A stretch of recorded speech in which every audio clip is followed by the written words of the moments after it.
पाई। उनका मन किसी और ज्यादा बड़े सपने की ओर भाग रहा था।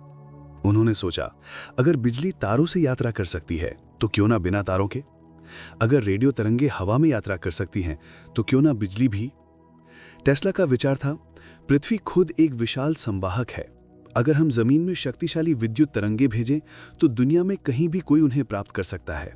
एक छोटा एंटीना, एक सरल उपकरण और मुफ्त बिजली, कहीं भी कभी भी। यह विचार पागलपन जैसा लगता था, लेकिन टेस्ला को यकीन था। समस्या ये थी, इसे परखने के लिए उन्हें बहुत शक्तिशाली प्रयोग करने होंगे, इतने शक्तिशाली कि न्यूयॉर्क की भीड़भाड़ में संभव नहीं थे। उन्हें एक खुली ऊंची जगह चाहिए थी, जहां आसमान साफ हो, जहां बिजली के प्रयोगों से किसी को खतरा ना हो। और तब उन्हें एक जगह के बारे में पता चला, Colorado springs. Colorado springs Rocky mountains की तलहटी में बसा एक शांत शहर था। ऊंचाई पर खुला आसमान, कम आबादी। एक स्थानीय बिजली कंपनी के मालिक लेनर्ड कर्टिस ने टेस्ला को निमंत्रण दिया। उन्होंने मुफ्त बिजली देने का वादा किया, जमीन देने का वादा किया। टेस्ला के लिए यह एक सुनहरा मौका था। मई 1899 में टेस्ला कोलोराडो स्प्रिंग्स पहुंचे। अपने साथ लाए अपने सहायक कोलमैन जिटोको और ढेर सारे उपकरण। शहर के बाहर खुले मैदान में उन्होंने अपनी प्रयोगशाला बनाना शुरू किया। एक बड़ा लकड़ी का कमरा, छत में एक खुलने वाला दरवाजा और सबसे महत्वपूर्ण, एक विशाल धातु का मस्तूल जो 80 फीट ऊंचा आसमान में खड़ा था। उसके ऊपर एक तांबे की गेंद। शहर के लोग हैरान थे, ये अजीब आदमी यहां क्या कर रहा है? जून 1899 तक प्रयोगशाला तैयार हो गई।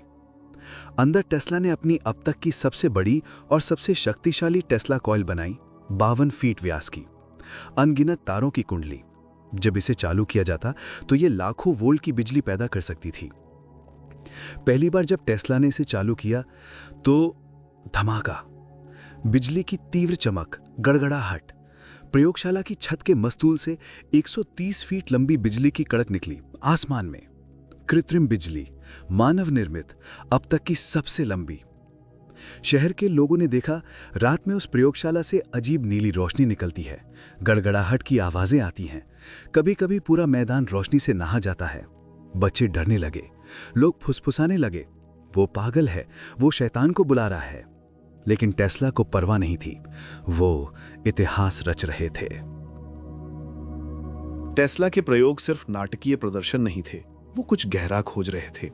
एक दिन उन्होंने पाया कि जब वे एक खास आवृत्ति पर अपनी कॉइल चलाते हैं तो पृथ्वी जवाब देती है।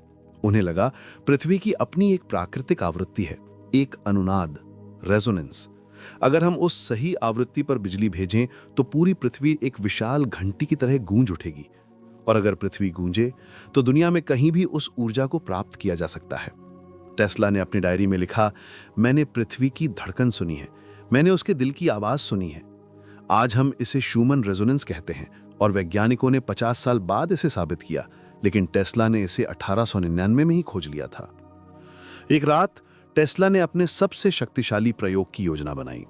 उन्होंने जिटो से कहा, जब मैं कहूं तो स्विच ऑन कर देना और फिर जब तक मैं ना कहूं बंद मत करना। जिटो घबराए हुए थे, लेकिन श्रीमान इतनी शक्ति? चिंता मत करो, बस मेरी बात मानो। रात 9 बजे टेस्ला ने संकेत दिया। जिटो ने स्विच दबाया। प्रयोगशाला गूंज उठी। मस्तूल से बिजली की चमक निकलने लगी, पहले छोटी, फिर बड़ी, फिर और बड़ी। 150 फीट लंबी बिजली की कड़कें आसमान में नाच रही थीं। गड़गड़ाहट इतनी तेज थी कि 15 मील दूर तक सुनाई दी। शहर के लोग अपने घरों से बाहर आए, आसमान की ओर देखा, हैरान, डरे हुए। और फिर अचानक पूरे कोलोराडो स्प्रिंग्स की बिजली चली गई। अंधेरा, पूर्ण अंधेरा।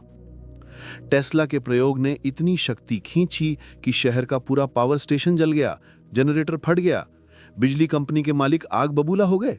टेस्ला, तुमने क्या किया? टेस्ला ने मासूमियत से कहा, मुझे खेद है, मुझे नहीं पता था कि यह होगा, मैं सुधार लूंगा। उन्हें हफ्तों लगे जनरेटर ठीक करने में और उसके बाद बिजली कंपनी ने टेस्ला को मुफ्त बिजली देना बंद कर दिया। लेकिन सबसे रहस्यमय प्रयोग अभी बाकी था। एक रात टेस्ला अपने रिसीवर के साथ बैठे थे। वो पृथ्वी से आने वाले